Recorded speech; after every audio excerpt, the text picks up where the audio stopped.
Buenas tardes. La Universidad Autónoma de Baja California, a través del Instituto de Investigaciones Culturales Museo, les da la más cordial bienvenida a la conferencia Morí Curicua, Transformación Ritual y Danza de los Diablos en la región Purépecha de Michoacán. Esta tarde nos acompaña Elizabeth Araiz Hernández del Colegio de Michoacán, a quien damos una cordial bienvenida a este espacio universitario.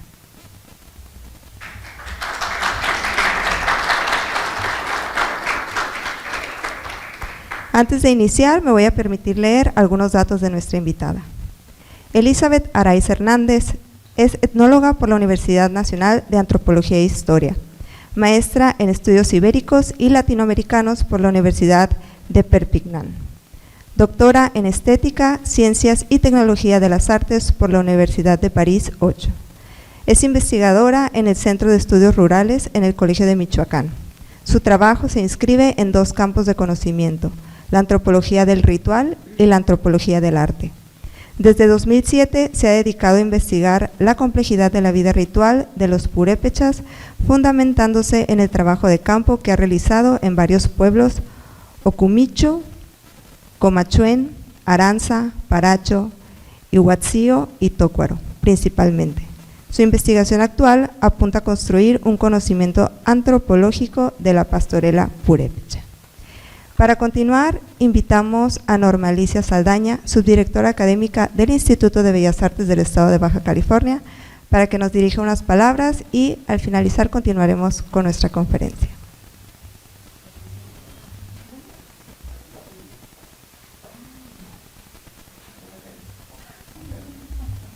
Disculpen, leí el dato incorrecto. Patricia Aguilar, directora del Instituto de Bellas Artes del Estado de Baja California. No pasa nada. Buenas tardes. Pues nuevamente, a nombre de la Universidad Autónoma de Baja California y del Instituto de Bellas Artes del Estado de Baja California, les damos la más cordial bienvenida. Entre estas dos instituciones culturales y educativas hemos firmado un acuerdo de colaboración, lo cual nos ha permitido dar inicio a esta serie de actividades de trascendencia para nuestra comunidad. Es por ello que agradezco a Cristian Alonso Fernández Huerta, director de este Instituto de Investigaciones, y a Clementina Campos Reyes, coordinadora de Extensión y Vinculación. Es para nosotros un gusto dar la bienvenida a la doctora Elizabeth Araiz Hernández del Colegio de Michoacán, a quien agradezco darnos la oportunidad de conocer y reconocer nuestra riqueza cultural más allá del gusto que tenemos por el lenguaje artístico de la danza, lo cual nutre la capacidad de generar ideas, tornando en realidad todo aquello imaginado. Gracias, doctora, y sin mayor preámbulo, iniciamos. Gracias. Muchísimas gracias.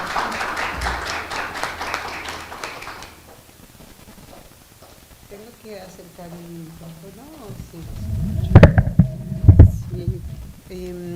Buenas noches a todos, a todas, a todes.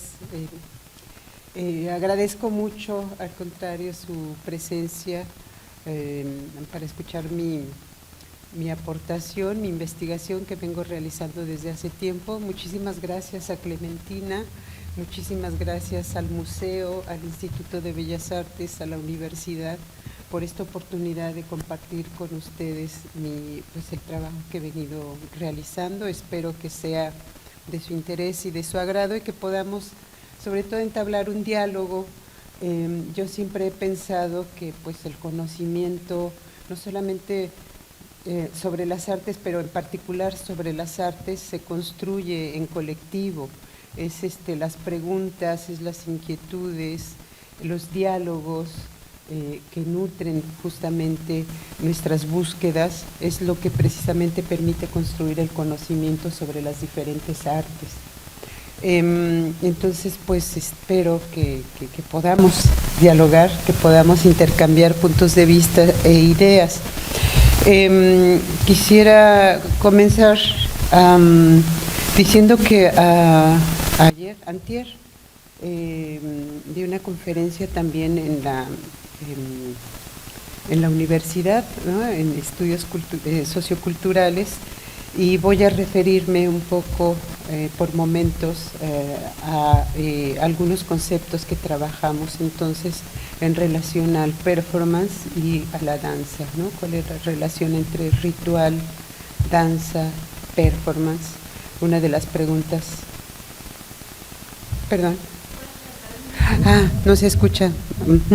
Una de las preguntas que precisamente hacían los estudiantes, las estudiantes, es ¿cómo podemos saber cuál es la diferencia entre danza ritual, danza ritualizada, danza dramatizada, performance, ritual, ¿no?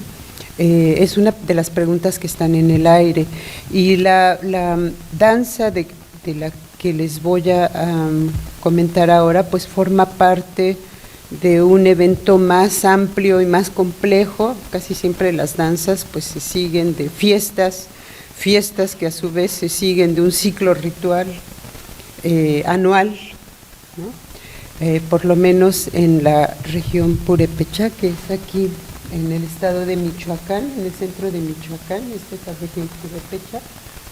En prácticamente todas las comunidades, en las 4 regiones en que ha sido subdividida el área purépecha, se realiza esta danza, que en realidad es un sistema complejo de muchas cosas que suceden, y como trataré de comentarles de manera más precisa, más detallada, consiste no solamente en danza, sino también en recitación de versos muy complicados, muy complejos. Hay una poética, es lo que se ha dado en llamar danza dramatizada, porque se habla, hay palabras, pero también hay universos sonoros, universos musicales, sensoriales, ¿no? Trataré de, si nos da tiempo, se me olvidó decirle cuánto tiempo tenemos, si hay un tiempo preciso, si debo acelerar.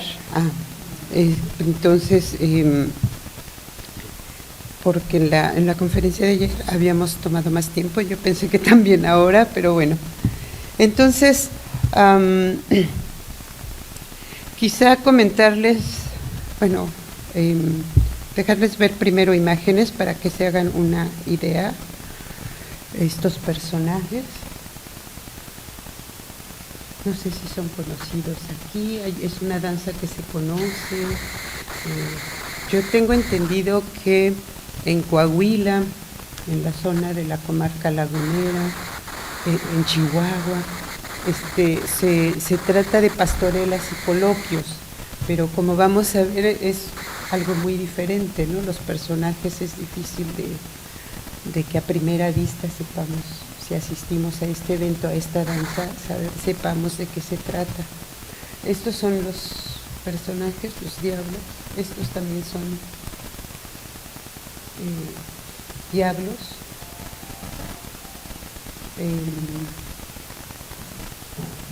También estos personajes intervienen pastores y rancheritos.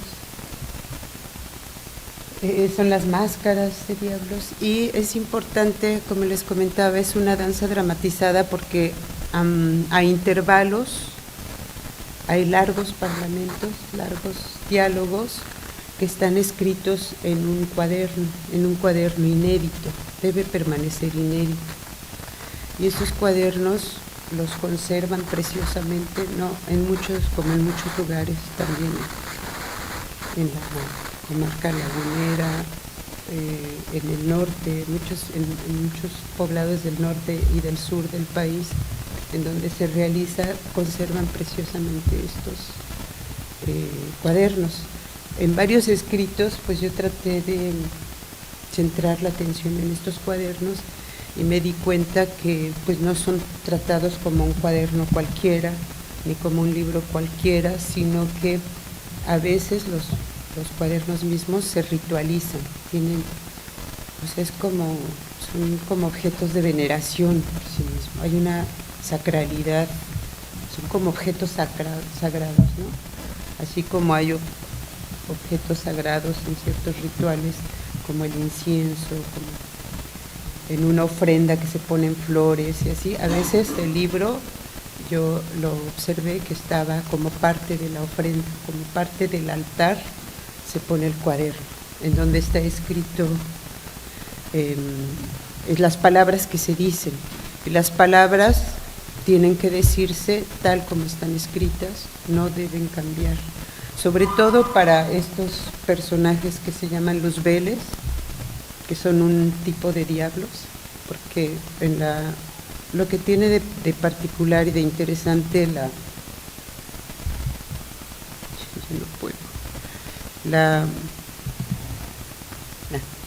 estos son otros personajes. El coloquio pastorela en la zona purépecha de Michoacán es que hay dos tipos de diablos. Hay unos diablos que se llaman luzbeles, que hablan mucho, que son los que recitan los parlamentos, son muy solemnes, muy serios, nadie se ríe cuando los escuchan.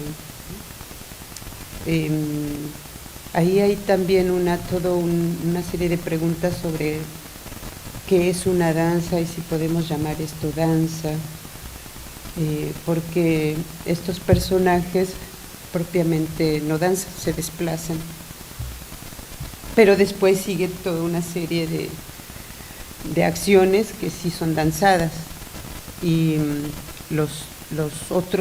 el otro tipo de diablos, que son los diablos, les llaman así, ellos sí danzan, no solamente danzan, sino que realizan una serie de acciones así muy exuberantes, exóticas, frenéticas, con brincos, saltos, hacen miles de cosas, travesuras, ¿no? Son propiamente como diablos. Estos son, ermitaños, personajes centrales.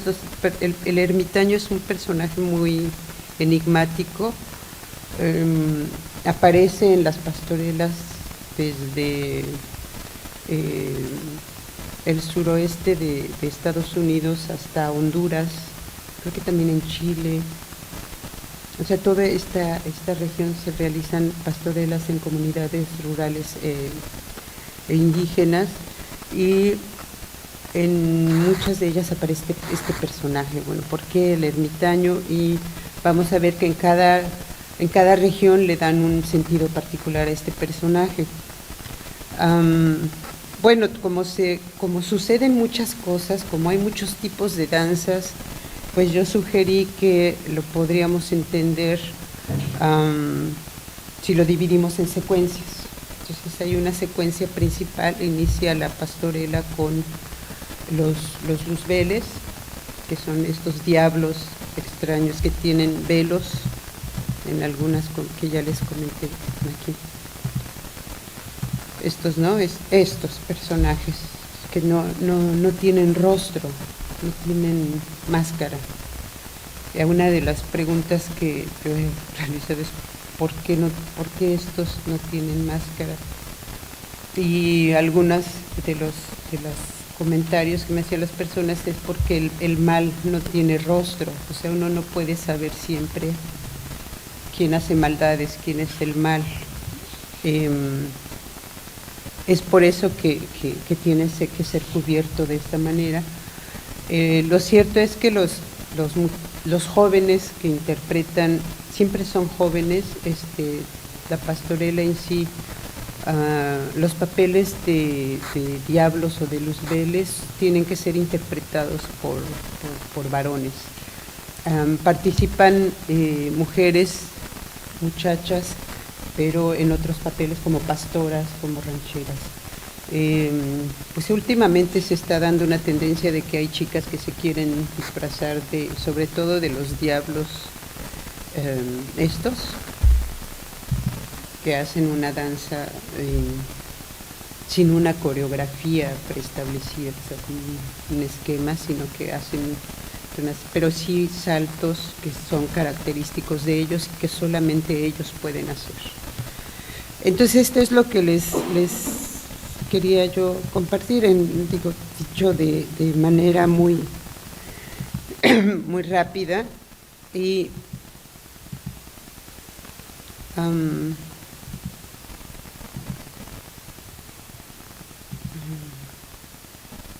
Sí, aquí quizá un poco de historia. Esta es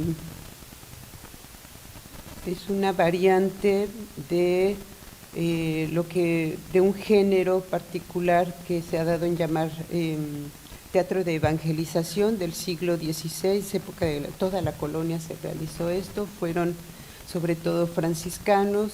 Hay historiadores que dicen que quien creó este género, digamos que ya desde Italia, en España también se desarrolló, fue San Francisco de Asís, ¿no? De hecho, los franciscanos que evangelizaron, trajeron este género teatral y dancístico. ¿No se escucha? Lo tengo que… sí, fueron los franciscanos, ¿no? Que para, pues justamente adoctrinar, evangelizar, transmitir a los grupos, a los diferentes grupos mesoamericanos que habitaban en lo que ahora es México, para transmitir el conocimiento de la mitología cristiana y todo esto, de la Biblia. Introdujeron estos personajes, esta manera de hacer danza y teatro. En aquel entonces, durante la colonia, se desarrolló sobre todo el género de los pastores. Por eso se le llama pastorela, porque los personajes centrales eran pastores que ofrecían regalos al niño Dios, toda la mitología del nacimiento de Jesucristo. Y por cuestiones que todavía no hemos indagado suficientemente, los pastores empezaron a ocupar un lugar secundario y el diablo empezó a ser central. Hay varias explicaciones de por qué, pues aquí nos pareció como más interesante, y los pastores empezaron a tener un rol secundario, y el ofrecimiento de regalos lo hicieron los pastores y en el caso de la Sierra Purépecha, personajes llamados rancheritos que cantan, bailan un son, un jarabe tapatío, diferentes tonos musicales y muy alegres, y se encargan de esto, ¿no? Del ofrecimiento. Bueno, pues esta es un poco la historia. En la zona purépecha ha sido estudiada muy poco, han sido estudiadas muy poco las pastorelas. Hay muchos trabajos sobre aquí muy cerca, la región del sur de Estados Unidos. En algunos lugares ya se dejaron de hacer, pero hubo un tiempo a principios del siglo XX que era una tradición muy fuerte. También se tenían estos cuadernos. Hay trabajos sobre todo de norteamericanos sobre las pastorelas del sur de Estados Unidos, hay sobre el centro de México, pero muchas otras, hay en muchos lugares estas pastorelas. Zacatecas, en Zacatecas hay una tradición muy fuerte, San Luis Potosí, con personajes diferentes, característicos. Cada lugar le ha dado un sentido particular y un estilo particular a la danza. Ha resaltado más algunos personajes u otros.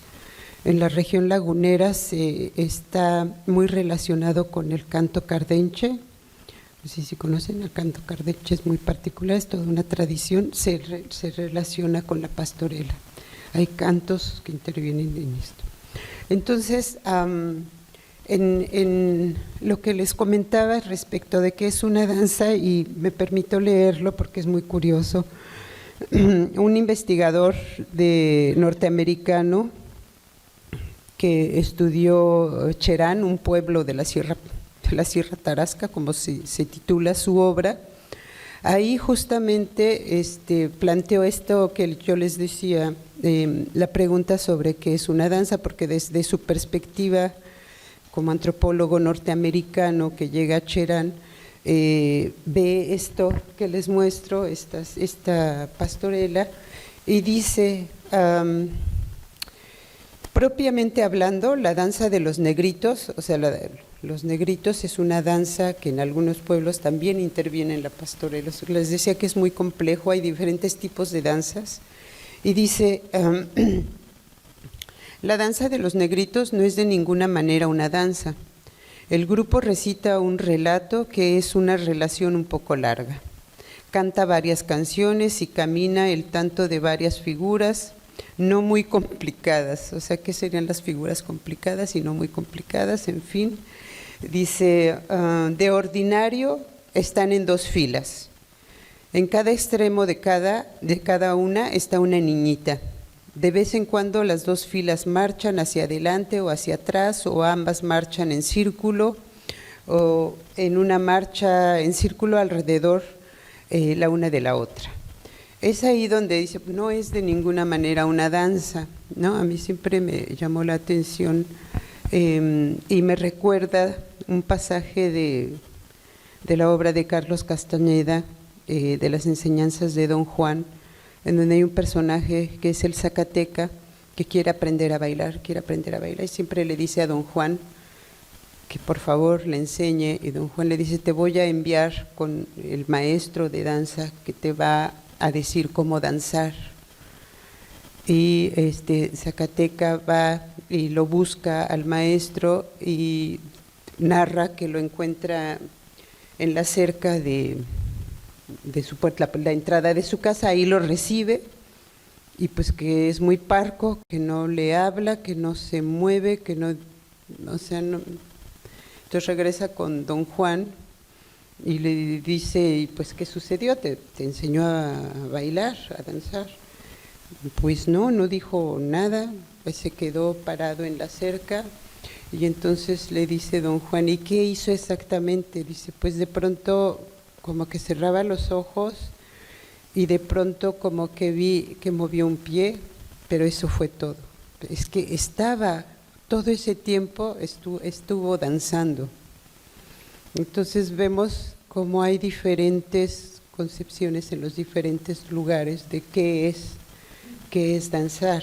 Pero a mí me interesó en esta investigación que estoy haciendo, hacer una aproximación a lo que Clifford Geertz llamó los conceptos cerca de la experiencia, o sea, es decir, conceptos cerca de la experiencia de las personas que están danzando, de las personas que en lugar de decir uno que si es danza o no es danza, o qué están haciendo, como Ralph Bilbs, que vimos ahora, es pues más bien aproximarse a partir de un diálogo y compartir la experiencia, y por qué no, pues danzar uno mismo, ¿no?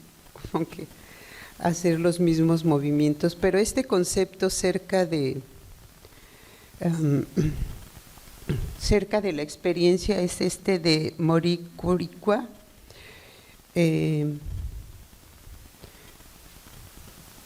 que desde la perspectiva de uno de los danzantes lo narraba de esta manera, pero bueno, les leo un poco.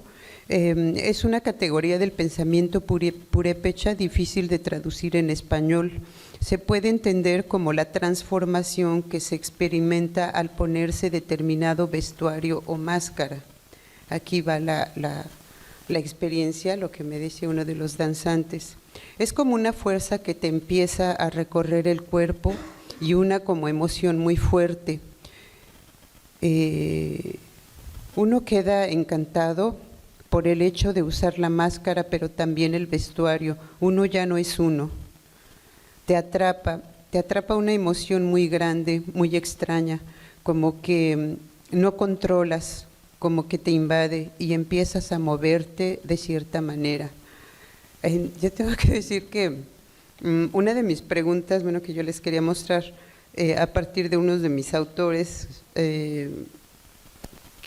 he seguido en mis búsquedas para entender la danza, es Gregory Bateson, que escribió un libro sobre el Neiban o Naven, que es una ceremonia donde también se danza y suceden muchas cosas, y hay unos danza como de travestismo, y él se pregunta ahí, la pregunta que yo retomo de él es ¿cómo es que las personas pueden creer todavía en cosas tan extrañas, ¿no? ¿Cómo es, en mi caso, mi pregunta es, ¿cómo es que en pleno siglo XXI hay personas que creen en el diablo? O sea, ¿cómo creen? Y en esto que yo les decía de mi intento de aproximarme a partir de la experiencia de los propios participantes, lo primero que yo hacía al principio, que era torpe y ya me di cuenta, a veces uno comete errores, era preguntar directamente, así como, oiga, ¿usted cree en el diablo? Y vamos a ver. Entonces la gente así como, ay, no, ¿cómo cree? O sea, no, aquí ya no creemos en esas cosas, o sea, no. Y me daban la vuelta y nadie hablaba de eso. No, nosotros aquí ya cambiamos, eso era de antes, eso era la gente que, pues no. Pero había momentos en que yo ya no preguntaba yo nada, o sea, ya hablábamos de otras cosas, bailábamos o estábamos en la fiesta, simplemente disfrutando de la fiesta, y en un momento dado, o sea, ¿no?, empezaba a surgir el tema del diablo. Sin que nadie pregunte, empieza a surgir como este tema. Y resulta que sí, hay muchas creencias. Y bueno, en sí, la cuestión del diablo y las formas de representarlo y las danzas del diablo, hay que decir que hay todo también una variedad, una diversidad asombrosa de danzas de diablo. Lo interesante, bueno, la diferencia es que en la zona purépecha no es el diablo por lo regular, en la mayoría de comunidades rurales también, es un personaje de Semana Santa. Si ustedes ven entre rarámuris o yaquis de Sonora, es en Semana Santa cuando se danza al diablo. Acá no, acá es en Navidad. Ahora se están preparando, implica toda una preparación hacer este personaje. Es uno de los personajes más difíciles, hay que decir, hay que prepararse mucho, y esta experiencia, lo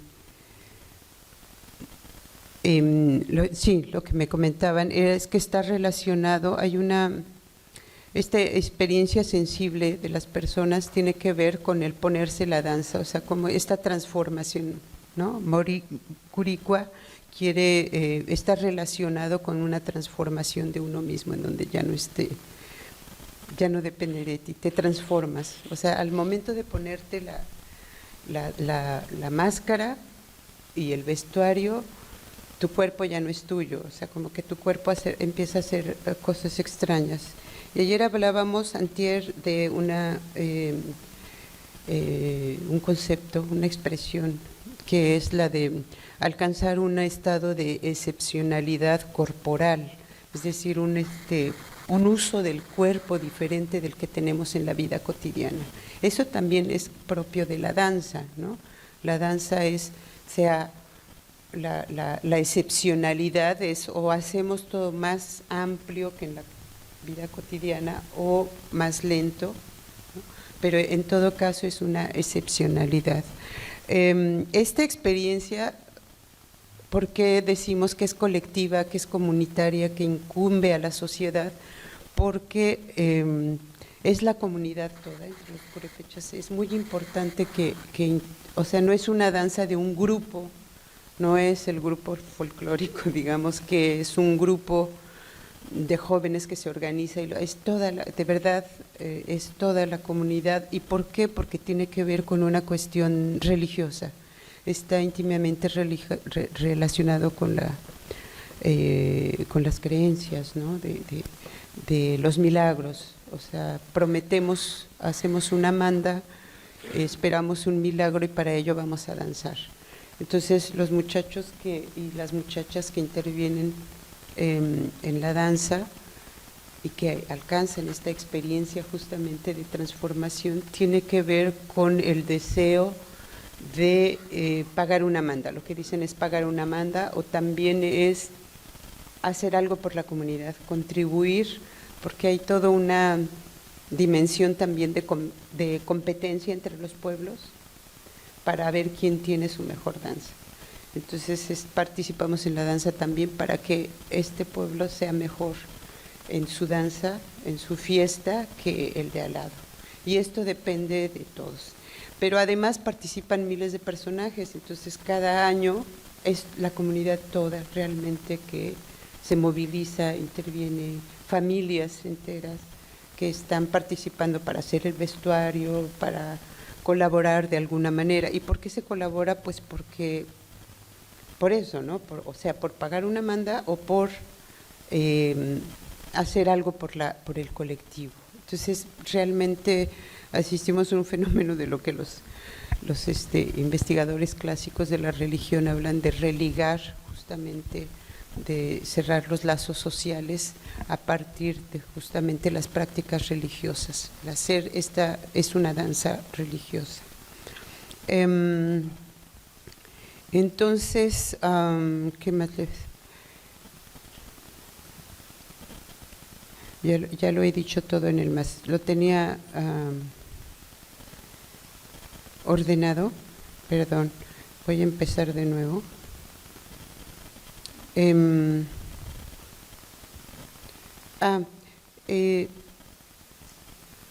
Quizá comentarles esta es hace un año exactamente, se llevó a cabo esta exposición por primera vez en un museo como este, en donde una comunidad, la comunidad de Comachuén, que es una comunidad muy tradicional, la mayor parte de las personas hablan purépecha, es una comunidad en la sierra, purépecha, y ellos decidieron que querían hacer esa exposición. Por primera vez salió el vestuario y danzaron en el museo, algo que rara vez se hace porque es algo, insisto, muy local, muy comunitario, muy familiar incluso. Ahí tuve la oportunidad de aproximarme a algo que hoy está muy de moda, las investigaciones colaborativas, y casi siempre es nada más anotan, esta investigación es colaborativa y bueno, pero no sabe uno bien cómo es en danza, ¿no? Cómo puede ser una investigación colaborativa. Y para la exposición en este museo, en el Centro Cultural Universitario de la Universidad Michoacana, la comunidad solicitó que se llevara a cabo esta exhibición de máscaras y de vestuario. Ahí me di cuenta de que la investigación colaborativa no siempre es tan romántica y todo esto, pero se aprende muchísimo. O sea, me di cuenta que hay dimensiones, lo que les mencionaba, cómo se construye el conocimiento a partir de un diálogo y de preguntas. Porque la verdad es que yo en mis primeras descripciones de esto, del vestuario, pues yo describía pues el vestuario de los diablos tiene muchísimas líneas, ¿no? De estos flecos amarillos, punto. Y en la experiencia, o sea, a mí me solicitó la comunidad que hiciera las cédulas, y en mi descripción de las cédulas ponía precisamente esto, ¿no? El traje tiene una serie de... Y en la comunidad me regresaban mis cédulas, ¿no? Me decían, no, es que no es así. ¿Cómo no es así? No, es que hay que contar el número de flecos, pero no solamente el número de flecos, sino el número de estos solanes, ¿no? Así dice. Bueno, ok, ya hay 1, 2, 3, entonces me tiene todos los, hasta que un momento le dije, pero ¿por qué es importante? Ya me cansé de cada cédula tenía que decir, o sea, no solamente para esto, sino para todos. Entonces sabemos que en el lenguaje de las instituciones y en el lenguaje de las cédulas tienen que ser muy breves. Es ahí donde se da cuenta uno de la dificultad en la construcción del conocimiento como diría Ingold, Tim Ingold, que escribió también sobre estas cuestiones de cómo hacer una investigación, una etnografía en arte con los artistas.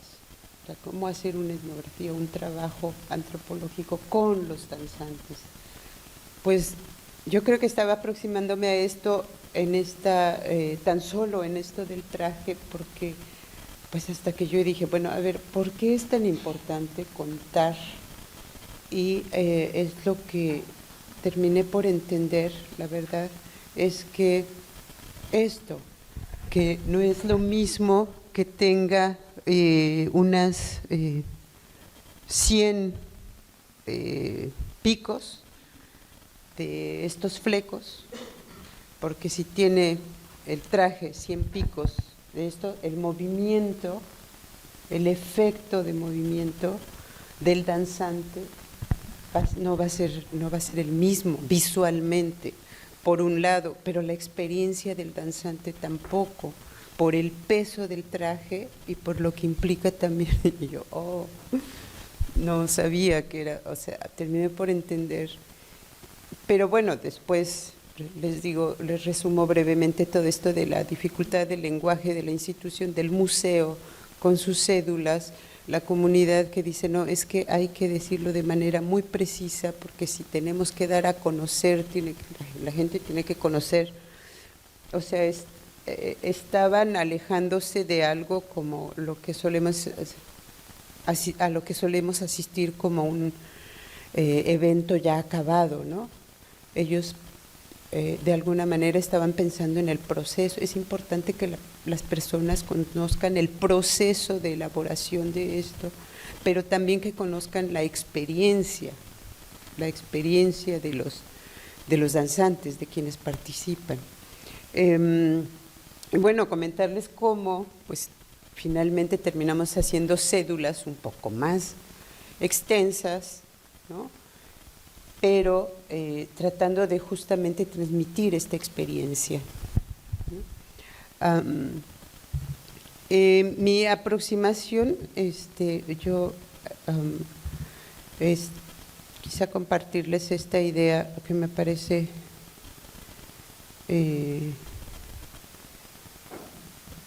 sí, les comentaba que tiene que ver también con la experiencia de danzar, es también una experiencia del musicar esto. Gilbert Durand y muchos otros autores reflexionaron sobre este hecho curioso que en español solo tenemos el sustantivo para música, ¿no? No tenemos el verbo. Y dice, debería de existir el verbo musicar. Y entonces sugiere esta idea justamente de que la música no solamente es tocar un instrumento, o la música no solamente es la ejecución en el momento, sino que es la acción y por lo tanto el proceso de producir algo. Entonces, en esta pastorela tiene la preparación, el proceso tiene mucho que ver, o tiene un peso fundamental la música, pero no solo la música, sino la producción de sonidos, una sonoridad particular. Por ejemplo, los luzbeles, que les decía que recitan largos parlamentos, no es hablado, no se habla como en la vida cotidiana uno habla, sino que tienen que decirlo como con un sonido muy peculiar. Le decía uno de los danzantes que participó, es como arrastrar las palabras, ¿no? Es como forzarlas a producir un cierto sonido. Estos versos, estos largos versos, los tienen que decir con un sonido peculiar. Entonces ahí esto tiene que ver con una experiencia de la musicalidad, que es musicar, que tiene que ver no solamente con cantar o con ejecutar un instrumento musical, sino que también danzar, tiene que ver también con el producir un cierto sonido con la voz, pero también con el cuerpo, con el movimiento, lo que les mencionaba de los solanes, ¿no? Por eso tenía un sentido. Ahí pues hay una serie de características, por ejemplo, en el universo, en los universos musicales sonoros, hay sonidos, hay música que solo es para esta danza, solamente es para esta pastorela, ¿no? Le llaman a veces la música es un personaje, o sea, le llaman letra o media letra a una música y es para indicar que los personajes han hecho un largo recorrido. Por ejemplo, no es como en nuestro teatro que vienen las personas y dicen, ya vine y recorrí, no sé cuánto, y es muy verbal, sino aquí hay que estar muy atento a la música, porque la música dice, como un personaje que interviene, dice qué hicieron los personajes. O sea, no es una representación realista, sino que el significado, el sentido de lo que está sucediendo está marcado a veces por el sonido y la música. Está sucediendo esto cuando interviene tal melodía. Entonces hay que estar muy atentos. No solamente se ve esa danza, sino también se escucha. Eso me parece parte esencial de la experiencia de quienes observan, quienes perciben esta danza. Y en relación con el cuerpo, quizá comentarles esta conversación que me pareció de lo más maravilloso, que nos aproxima a estos universos sonoros, sensoriales de que les hablaba, y musicales, y tiene que ver también con una experiencia corporal, danza como este estado de excepcionalidad de que les mencionaba, que no solamente está dado en el momento en que se ejecuta, sino cómo se prepara. Y esta es una experiencia de cómo corporalmente, me llamó mucho la atención, cómo se preparan para aprender sus parlamentos, sus diálogos, lo que tienen que decir. Y este es un señor de Ocumicho que se llama Apolonio y dice, es que aquí invitan a participar en la pastorela. Al que lee, pues, bien, por eso los que relatan bien, pues, la voz esa es la que contaba, pues, en esos tiempos, cuando yo era muchacho. Yo tenía una buena voz para cantar. Ellos, los chichiguas, chichigua es el niño Dios, pero a la vez le llaman a los encargados, a los cargueros que organizan toda la danza y toda la fiesta, se les llama también chichiguas.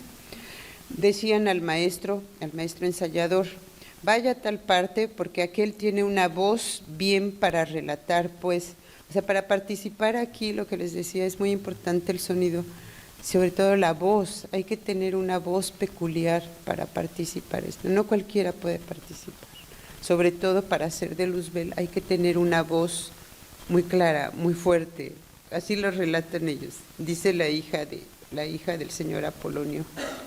O sea, que los que vienen a decirles ellos mismos le dicen, cuando se junten para que les den el papel,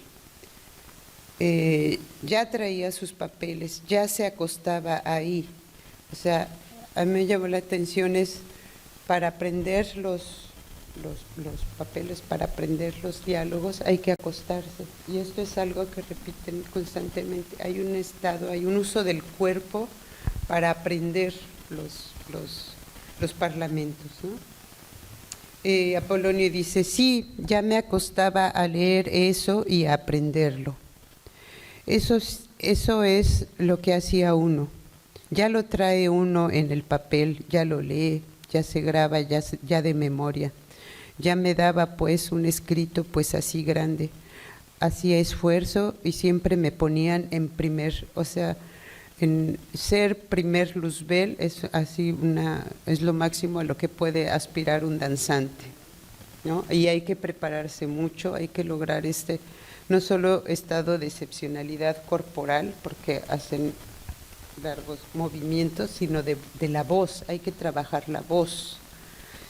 Y esto me pareció súper bonito porque dice, es una voz como para aclarar todas las cosas. Imagínense tener una voz que aclare todas las cosas del mundo, es así como súper excepcional, ¿no? Dice la esposa del señor Apolonio.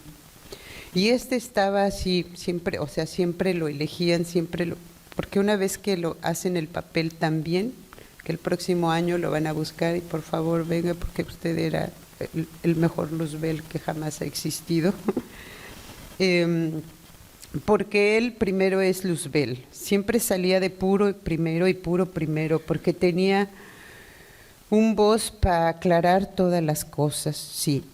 Por eso siempre así al primerito que venían a decir era él. El señor Apolonio tiene ahora 72 años, bueno, en 2012 tenía 72 años. Y entonces, no solamente es importante participar por cuestiones religiosas, pero también es importante y se elige a las personas que van a danzar y que van a interpretar por una serie de características, de cualidades, como la voz, como tener un cuerpo, como alcanzar ese grado de excepcionalidad. Entonces, aun cuando ustedes hayan hecho una manda, una promesa y esperen un milagro, si no tienen estas cualidades, sobre todo sonora, es muy importante. La sociedad purépecha, yo siempre he pensado que es una sociedad muy atenta, muy sensible a los sonidos y a la música. Quizá por último comentarles, aunque bueno, quizá podríamos seguir. ¿En qué sentido mi aproximación, además de ser desde la perspectiva del ritual y de la danza, es desde una antropología del arte?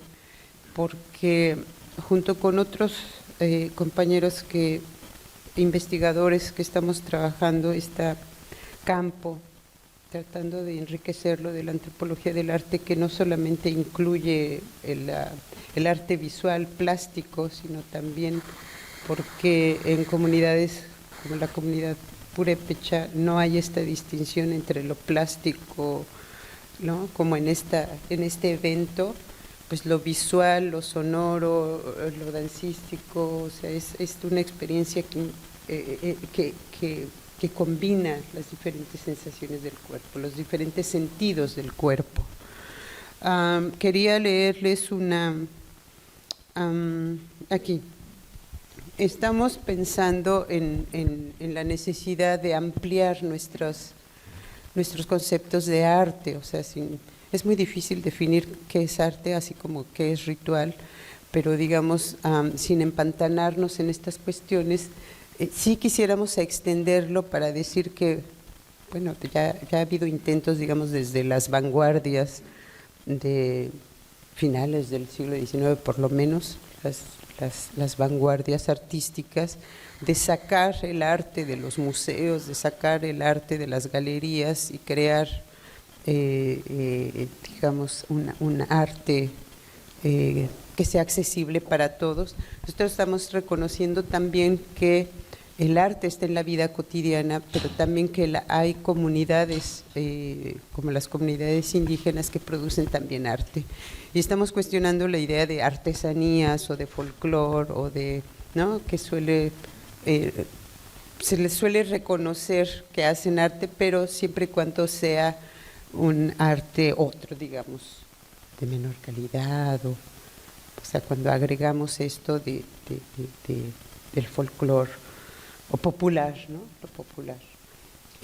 Queremos extenderlo para decir que es toda forma de hacer y que hay que atender a los procesos, pero hay un concepto que a mí me pareció interesante, quisiera compartir con ustedes para que lo reflexionemos conjuntamente, que es de Alfred Gell, que escribió una obra que es un referente muy importante para la antropología del arte, en donde define el arte como una tecnología del encantamiento. Dice que los objetos de arte poseen ciertas características formales obtenidas mediante la destreza que encantan o cautivan al receptor y lo vencen, desmoralizándolo, ya que éste se siente incapaz de igualar tal virtuosismo. Reconoce que el objeto es producto de una acción humana. Se percata de que está frente a una acción tan diestra que no puede replicar. Eso es, yo creo que es una, o sea, yo creo que sí, el arte se acerca a esta tecnología del encantamiento, ¿no? Cuando, o sea, el arte no solamente es las bellas artes, el arte no solamente es el arte plástico, sino que es todo aquello que nos produce precisamente esa sensación de que es tan bien elaborado que esto que dice, ¿no? Es un virtuosismo tal que pensamos, nos da la sensación de que nunca lo lograremos nosotros, simples mortales, o sea, el arte nivel Dios. Y dice él, los objetos de arte son típicamente difíciles, cuesta esfuerzo elaborarlos, diseñarlos, negociarlos, fascinan, atraen, cautivan y deleitan a quienes los ven. Su peculiaridad, intransigencia y extrañeza es un factor clave para que sean eficaces como instrumentos sociales. El arte es una parte de la religión en aquellos artefactos que tienen la intención de crear eso que Durkheim llamó conciencia colectiva. Sirven para cohesionar individuos y conformar grupos. Es precisamente esto que hace esta danza de que les estoy comentando. Sí hay, no solamente desde el punto de vista de quienes la observan, esta sensación de encantamiento, es como si fuera una tecnología del encantamiento, sino desde los mismos practicantes, de quienes están realizando la danza. Ahí está querer alcanzar ese grado de virtuosismo. Entonces, por eso es necesario sí valorarlos, reconocerles esta cualidad artística en cada uno. O sea, si ven las máscaras, o sea, realmente tienen esta tecnología del encantamiento, ¿no? El vestuario mismo. Bueno, he dicho un poquito en desorden lo que trataba de comentarles. No sé si dejamos para algunas preguntas, un espacio hasta aquí para preguntas, comentarios. Sí. ¿Qué tal? Buenas.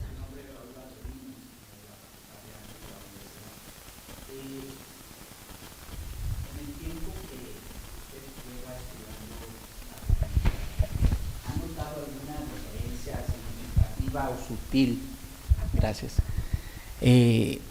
cuando ellos interpretan la danza como ritual, a cuando son invitados, por ejemplo, en esa exposición de máscaras e indumentaria que hicieron, tengo entendido que también la presenció, pero me imagino que invitan a la comunidad a eventos, pueden ser políticos, artísticos o de cualquier índole, y llevan una síntesis de la danza, supongo. ¿Usted ha notado una diferencia en esos intérpretes cuando lo hacen como ritual a como lo hacen para el ojo de un espectador ajeno al contexto original? Sí, la diferencia principal es que no se presenta toda, no se presenta completa, es imposible. Hay comunidades en donde esta danza, o sea, el evento completo dura toda la noche. O sea, yo he asistido, no hay una hora precisa, sino cuando se oculta el sol, ¿sí dicen? Que puede ser a las 6, 7 como hoy, y se extiende hasta el día siguiente a las 12 del día. Sí, tiene que ver con el sol. Entonces no se presenta completo. Y luego tengo que precisar que muchas danzas de los purépechas se presentan en eventos político, sí, pero no es esta. O sea, tiene un carácter muy especial. Rara vez, por eso dije que en este museo fue la primera vez que se exhibieron máscaras, vestuario de esta manera. Sí ha habido fragmentos pequeñitos, pero muy rara vez. O sea, no es como o sea, quizá ustedes conocen bien la danza de viejitos, ¿no? Bueno, entonces es una danza que pues sí, para donde quiera, Michoacán se lleva danza de viejitos, ¿no? Sí hay muchas diferencias, sobre todo se ha presentado, pero en la comunidad misma, de migrantes en algunos lugares de Estados Unidos. Hay diferencias, sobre todo en la organización. Sí, escribí un artículo sobre cómo se hacen en algunos lugares de Estados Unidos, en Las Vegas sobre todo, sí. Y en esta exposición, usted estuvo presente, ¿notó alguna diferencia sutil en ese estado corporal de excepcionalidad? ¿O cree que alcanzaron el mismo estado en un contexto distinto? Sí, aunque era un fragmento, sí, era así, bastante. Y muchas gracias. Le iba a preguntar algo más, pero creo que ya lo hizo. Por lo regular, los grupos de danza folclórica toman, probablemente en estas pastorelas, yo soy michoacano también y conozco muchas danzas de allá, y en las pastorelas pues nada más extraen las partes danzadas. Entonces le iba a preguntar qué pensaban ellos cuando ven sus danzas representadas por grupos y personas ajenas a la comunidad. Hay una perspectiva muy crítica. Bueno, dije muchas cosas muy rápido, pero parte del estado de excepcionalidad, la voz, en sí, la danza y el evento completo, también la recitación de versos, tiene un valor y una eficacia y un sentido para la comunidad misma, porque es la comunidad misma y sobre todo un grupo de ancianos que está siempre vigilando y diciendo, esta vez no era así, esto no está bien, así no era la música, así no es ese paso, este verso no está bien, no decía así. Hay una valoración constante, una crítica de la comunidad. Por supuesto, a los que se presentan en otro lado, imagínate, o sea, dicen, eso no es así. Pues yo entendí en esto, el traje no es así. O sea, no puede haber un traje con nada más 3 líneas. No, hay que... Y esa crítica la expresan y lo dicen, y al año siguiente se tiene que corregir, porque no se hace de cualquier manera. Sí hay normas ahí muy precisas. Muchas gracias, muy interesante tu comentario.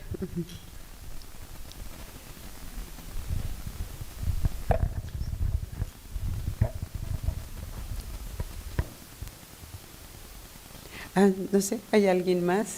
¿Algún aspecto que quisiera?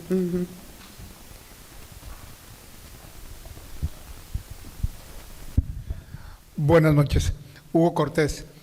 Soy purépecha en todo caso, no tarasco. Quiero hacer una observación. El traje de los Luzbel, mi hermano fue de Luzbel.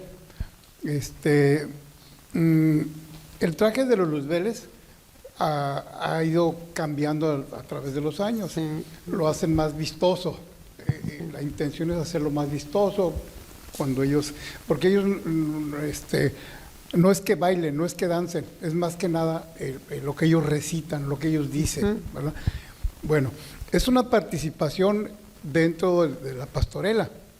No, realmente, aquí difiere un poco con lo que usted nos dice, los pastores son los importantes, y estoy de acuerdo con lo que usted dice de los rancheritos.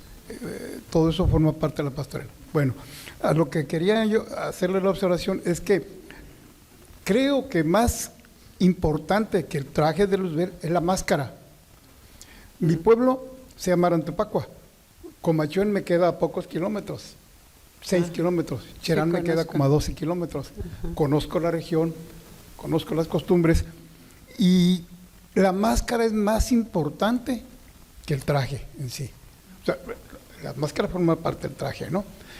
Pero la máscara, entre más espectacular sea, entre más original sea, toma más importancia. Le damos más importancia a la máscara que al traje. El traje es para lucirlo, etcétera. En cuanto a los diálogos, repito, mi hermano fue Luzbel, al menos en mi pueblo, no los escogen por el tamaño, porque tengan una gran voz, no. Los escogen simplemente, bueno, porque pues, eres mi familiar, yo soy el carguero, etcétera. Pero esa participación de los Luzbeles es como una parodia, es como más como una burla, porque sus expresiones, sus movimientos corporales son exagerados. Al decir sus parlamentos, exageran sus movimientos, levantan la voz, gritan, cuando no había necesidad de ello. Pero es más, con los años ha cambiado eso, porque mi abuelo escribía pastorelas, y él me decía que en algún momento a alguien se le ocurrió exagerar los movimientos, los demás pensaron tal vez que eso estaba muy bien, o le gustó a la gente, no sé. Algo pasó ahí y ahora son muy, muy exagerados. Y por eso le digo, yo creo que más bien esa parte de ellos, de manera muy especial, es más bien una parodia, algo así. Recordemos que el diablo llegó con los españoles, ¿no? En Purépecha, se llaman Luzbeles porque como no existe diablo, entre los purépechas no existía el diablo, entonces la palabra para definir al diablo era Noambakiti, Noambakiti, que es malo, el maligno, ¿verdad? No bueno. Ajá, exactamente, ok. Y Moricuericua es cualquier traje, usted tiene en su closet un traje, es Moricuericua. Toda la ropa que usted tenga en su closet es Moricuericua. Gracias a todos. Es a la vez el objeto y la experiencia, sí. No, muchas gracias por las precisiones. Sí, también quizá para quienes nos interesamos en las danzas, a veces hay tantas variantes en tantos lugares. Se decía, no solamente en la zona purépecha, sino pues en toda esta área que cubre el continente prácticamente, ¿no? Les decía, en el sur de Estados Unidos. Pero tan solo en la zona purépecha siempre habrá un pueblo que va a decir que es muy diferente del otro, ¿no? Comachue no es así como en Cherán, porque aquí somos muy diferentes.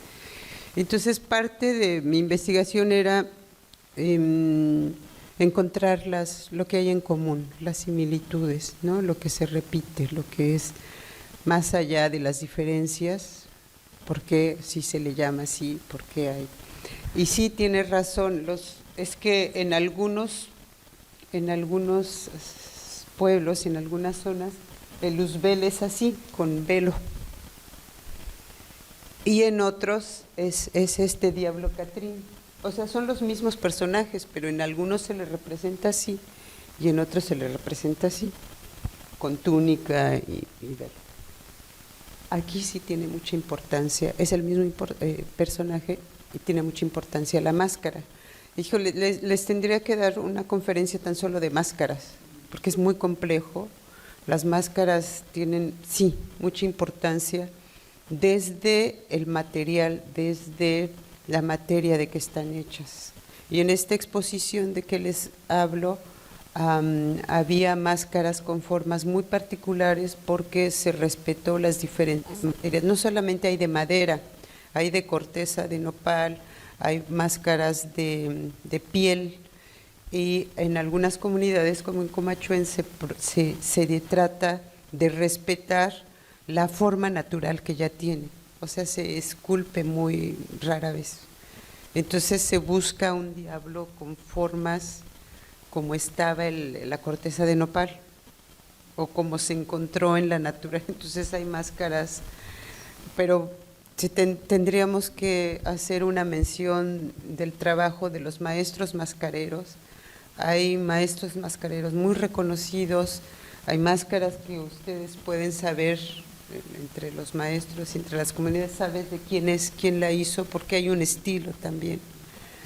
Pero en fin, se trata de que sean lo más que se pueda elementos naturales. Y sí, como dices, hay cambios. Y uno de los cambios, no sé por qué en un momento en los 70s, que tiene que ver también con los diablos de Ocumicho, se empezaron a utilizar resinas, ¿no? Algunas máscaras, estas brillosas, ya es como elementos muy modernos, ¿no? Como las resinas. Y hubo una moda, ¿no? Entonces, pero se trata de evitar, ahora hay un regreso a, no, ya no hay que usar resinas ni plásticos. Hubo una tendencia de los cambios, sobre todo no en estos luzbeles, sino en los otros diablos, en estos, de usar máscaras de plástico, ¿no? Con representaciones de políticos, de Salinas de Gortari, ¿no?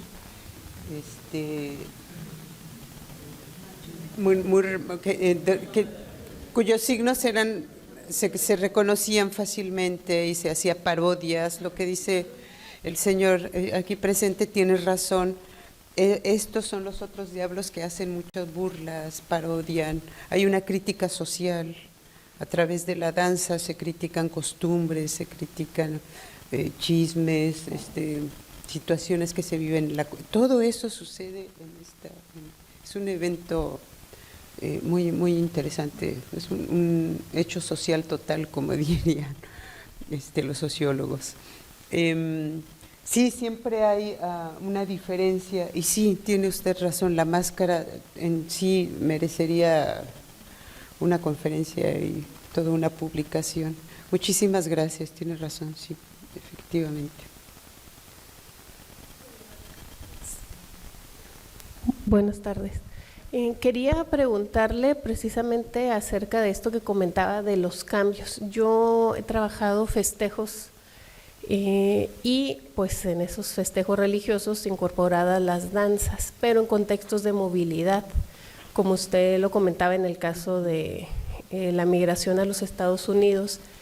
Y ahí pues lo que he visto respecto a lo que sucede en los lugares de migración, desde donde se migra, pues son como unas reivindicaciones de algunos aspectos que, según comentan entre las comunidades, ya no son consideradas en los pueblos de origen. Por ejemplo, danzas que ya no se realizan en Michoacán, pero en Rosarito o en Tijuana sí se realizan. Sí. De la que recuerdo así exactamente es la de Caballito, entre pobladores de Tijuana, Rosarito, que vienen de Tanaco.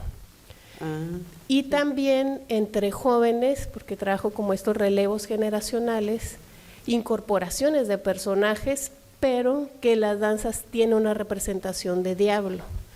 Por ejemplo, máscaras de Predador o de Pennywise, que ellos y ellas mismas realizan y danzan con esas máscaras. Pero también viajan a los pueblos, en ese caso de Oaxaca, y tienen puestas esas máscaras. Entonces hay ahí como pues relaciones, digamos, de incorporaciones o de apropiaciones desde los grupos de jóvenes en relación a todo esto. Y pues el caso que refiere uno de los estudiantes de aquí del posgrado de UBEL, de mujeres danzando, sí, danzas que anteriormente eran de hombres. Sí. A lo que voy, mi pregunta concreta es, ¿usted ha observado estos cambios y cuáles serían la relación o la reacción entre quienes danzan en el caso de Michoacán, o si hay algún conflicto cuando están en contexto de movilidades? Sí, sí, sí. Bueno, empezando con la última pregunta de las mujeres, como decía, cada vez más hay mujeres que, esto se supone que solo son varones,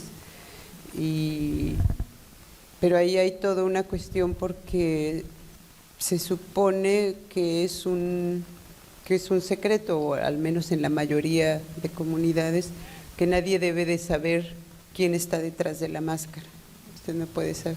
Entonces se supone que no deberíamos de saber si son mujeres o son hombres. ¿Cómo sabemos? Pues bueno, porque se organizan a veces en cuadrillas, en grupos, ¿no? Y los muchachos saben quién, se ponen de acuerdo antes. Me faltó decir que a veces en algunas comunidades esta danza, la de los diablos otros, a veces se desarrolla de manera tan acelerada y son muchos brincos y demás. A veces implica un enfrentamiento y tiene que ver con una cuestión de control de energía, sobre todo energía masculina, y a veces llegan a enfrentarse de manera muy violenta y a hacerse mal, herirse, y bueno, ha habido casos. Entonces, imagínate la cuestión, por eso es muy cuestionable lo de que entren muchachas, porque ya estando ahí sobre todo en cierto momento en que se vuelve casi al final, en algunas comunidades ya se ha agarrado como para dirimir conflictos y cosas así, y llegan a utilizar no solamente el traje, sino para hacerse mal, ¿no? Suele decirse que pues ya traen ahí pleito y bueno, en fin. Esa es una parte, pero también las encargadas, que les llaman los cargueros o los chichiguas en algunas comunidades, son también hombres por lo general, y cada vez está habiendo mujeres que lo asumen, y tiene que ver con la migración. En algunas comunidades pues los varones se van, migran, y tiene que seguirse haciendo la danza, la ceremonia, la fiesta, y cada vez más son las mujeres que dicen pues yo le entro, yo voy a organizar. Entonces se están flexibilizando las normas en algunas situaciones, ¿no? Y los cambios, pues sí, es que es muy difícil en un contexto de migración o llevar la danza tal cual a otra comunidad, pues no, es imposible hacerla tal cual. O sea, no, hay muchas adaptaciones necesariamente, desde los elementos, a veces no se consiguen la cantidad, o sea, de flecos que hay que hacer, los personajes, ¿no? No hay quien haga ermitaño, y bueno, pues ¿qué vamos a hacer? O sea, es mucho volvemos a la cuestión de la creatividad y la improvisación y la capacidad, ¿no? de recomponer, recrear, pero el sentido general mantenerlo, ¿no? Y sí, nuevamente muchos procesos de negociaciones. Yo escribí un artículo siguiendo tan solo a un maestro que lo llaman para ensayar, para el maestro. Hay un director para hacer todo esto, para hacer en Las Vegas sobre todo, y todas las dificultades, ¿no? Desde cómo dirige a distancia.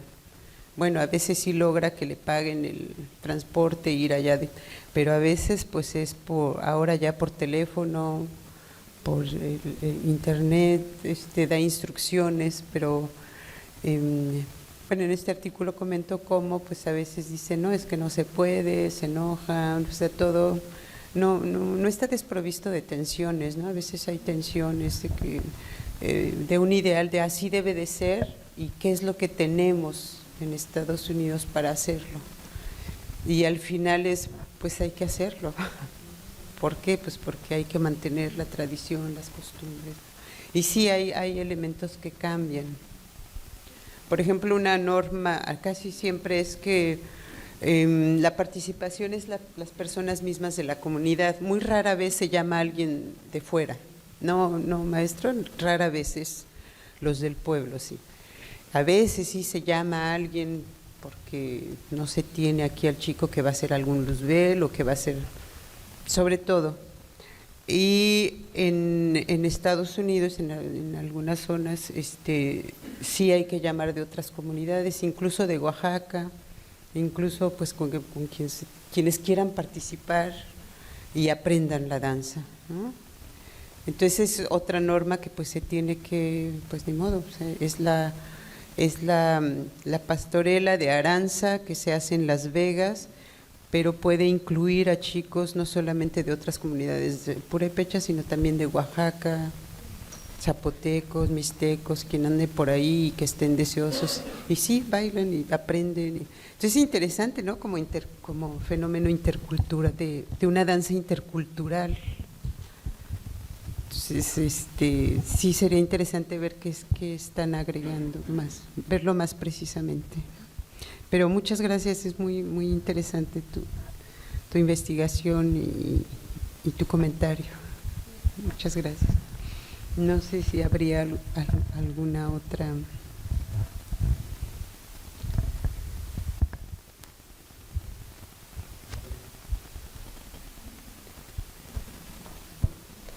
Pregunta o comentario. Gracias, es una pregunta. Quisiera saber si conoces los motivos por los que las personas de la comunidad que decidieron hacer la exposición en el museo, ¿cuáles fueron los motivos específicos o la finalidad para qué se estaba buscando hacer ese fragmento del evento, ¿no? De todo el ritual ahí en ese espacio del museo?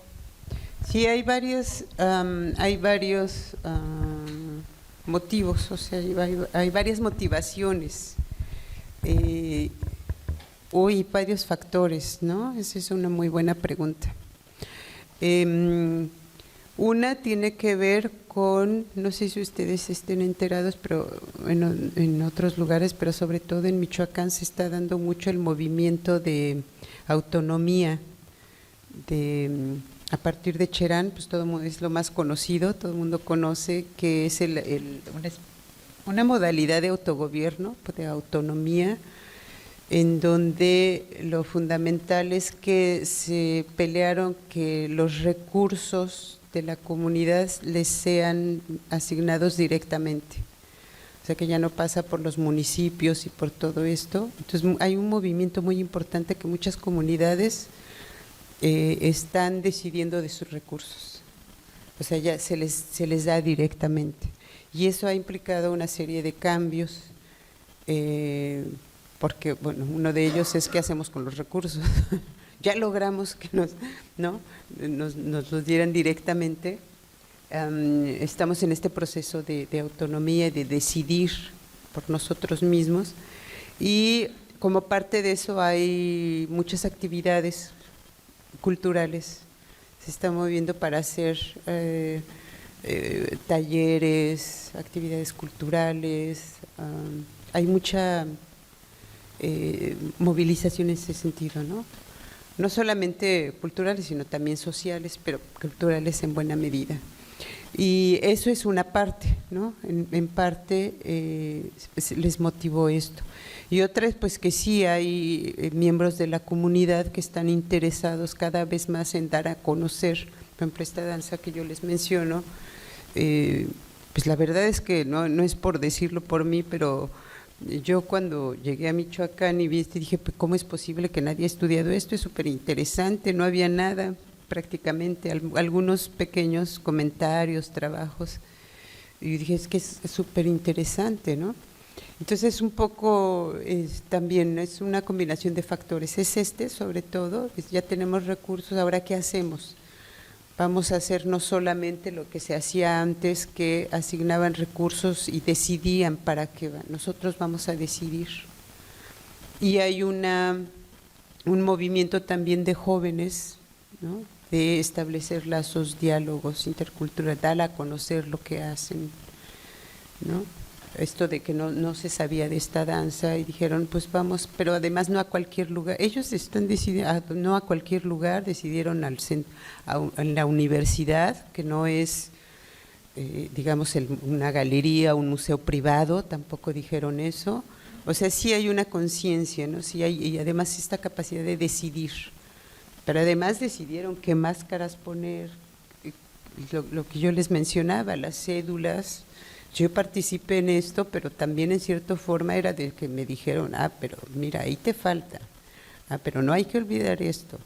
Entonces ahí es parte de, Sí me explico, de un movimiento de autonomía, no solamente política y económica, sino también cultural, creo yo, o sea, hay algo ahí. Sí.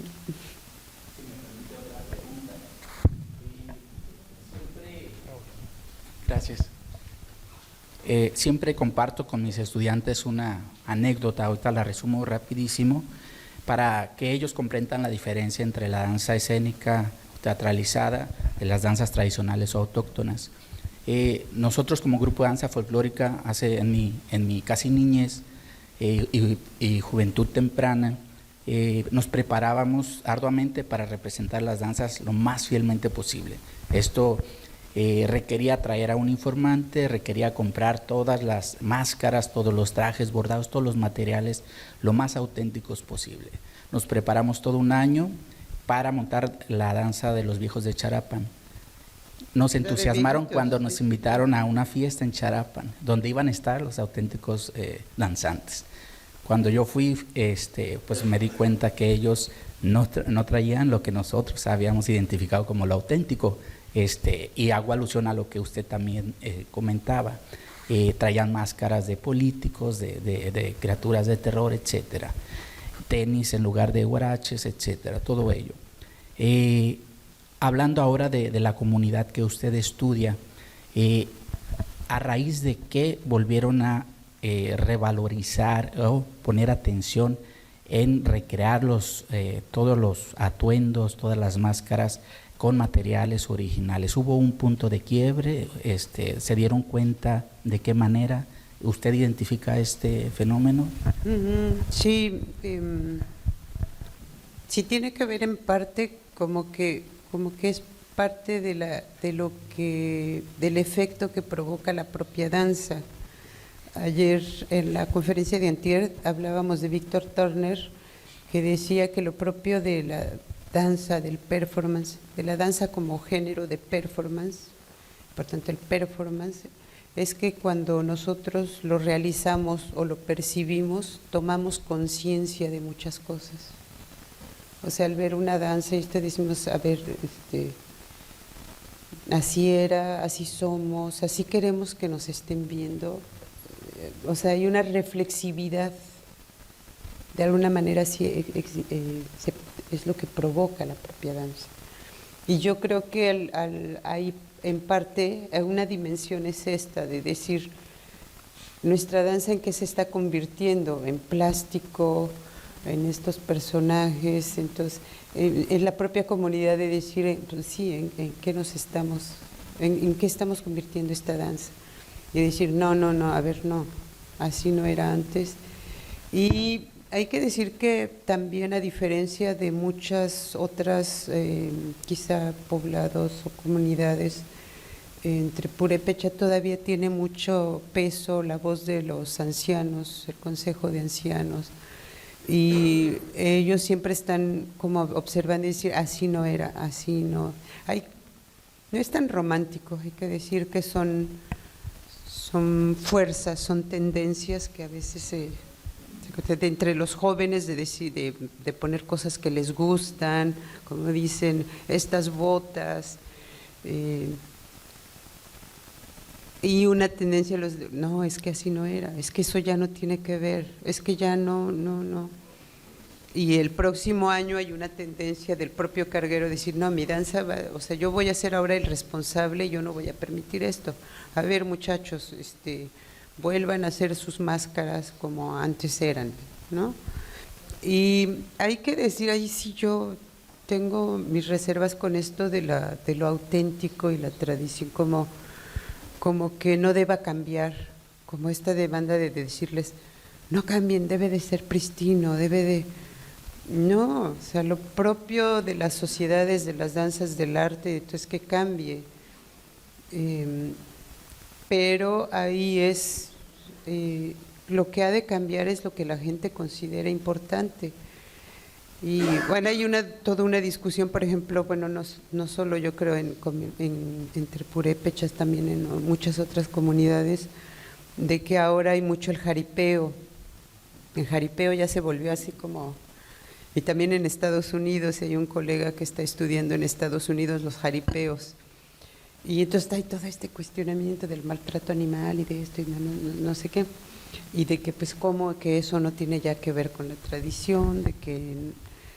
Pero bueno, si eso es una tendencia, un gusto, es un gusto de verdad, a la gente le dices que en esta fiesta no va a haber jaripeo y pues no sé qué va a pasar, vas a provocar ahí una revolución.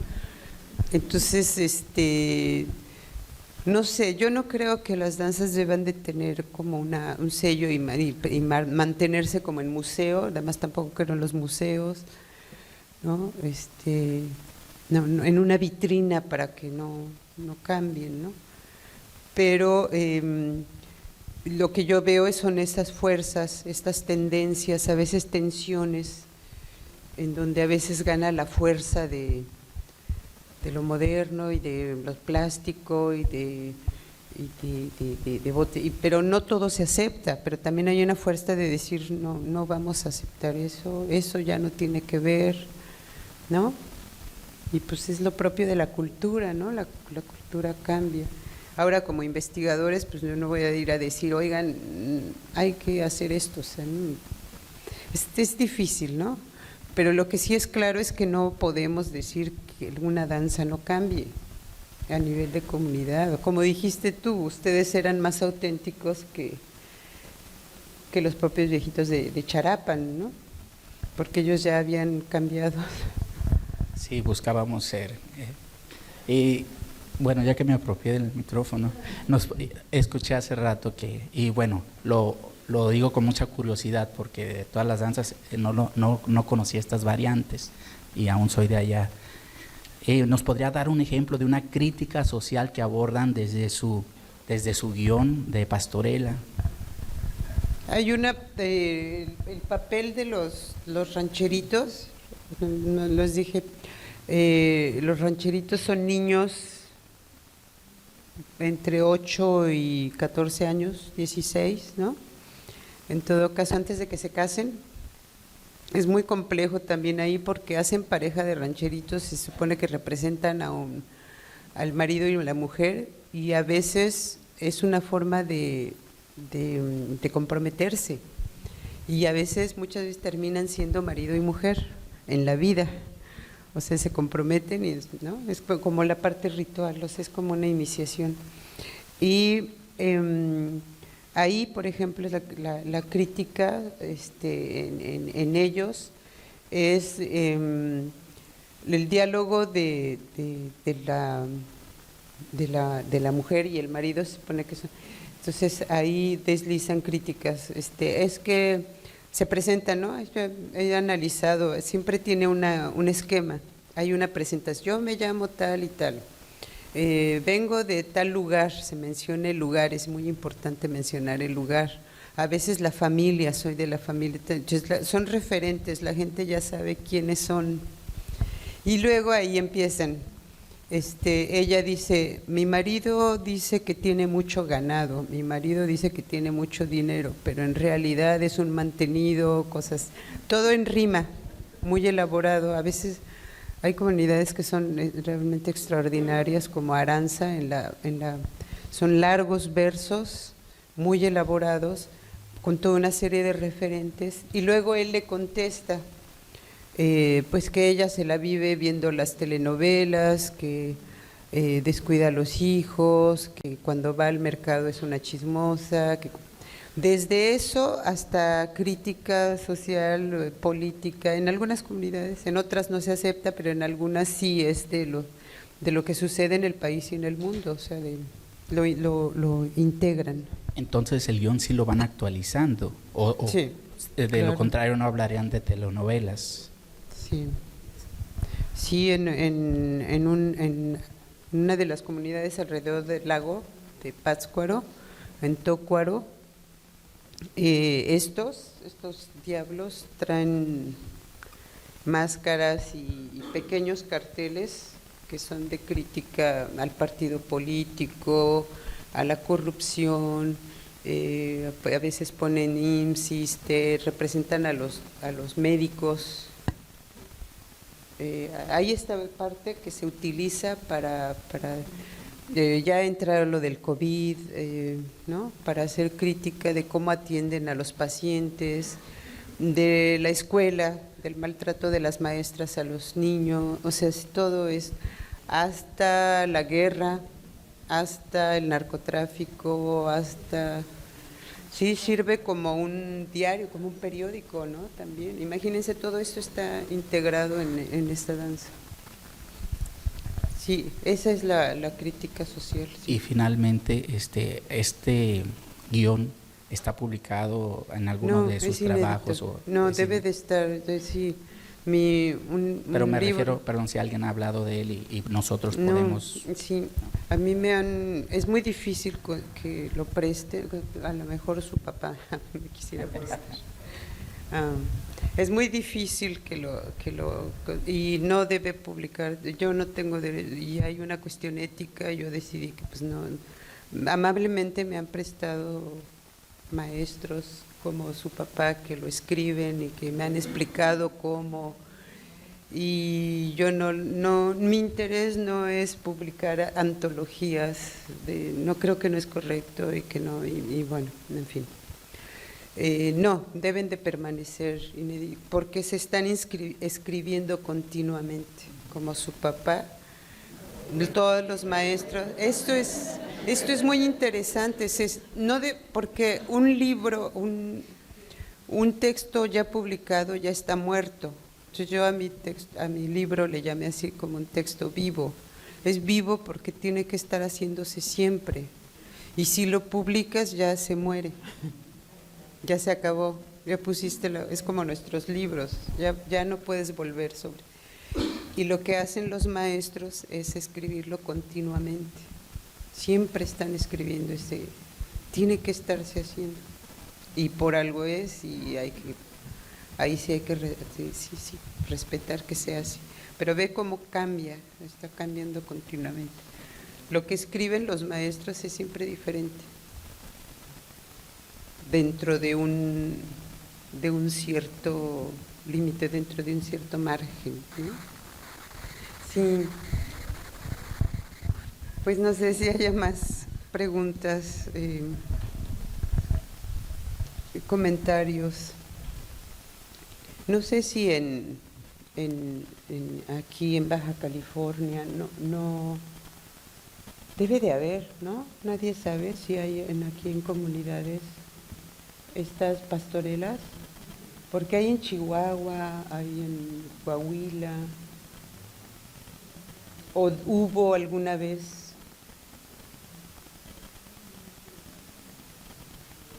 No.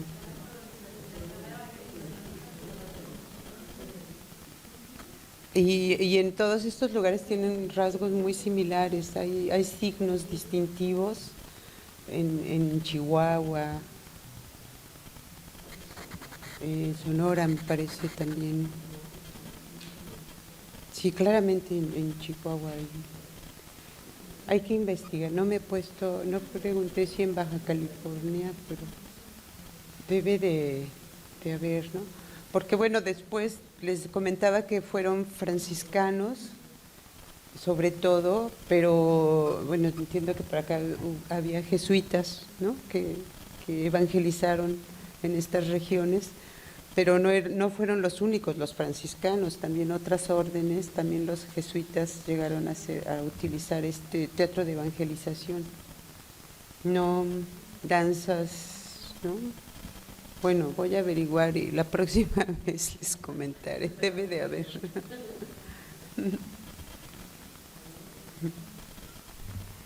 Muy bien, pues agradecemos mucho a nuestra invitada, así como a ustedes su apoyo y participación.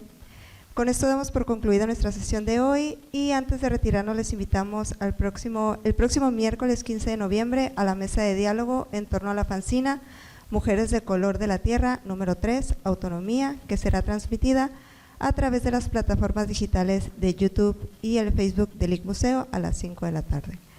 Muchas gracias y que tengan una excelente noche. Sí, muchas gracias.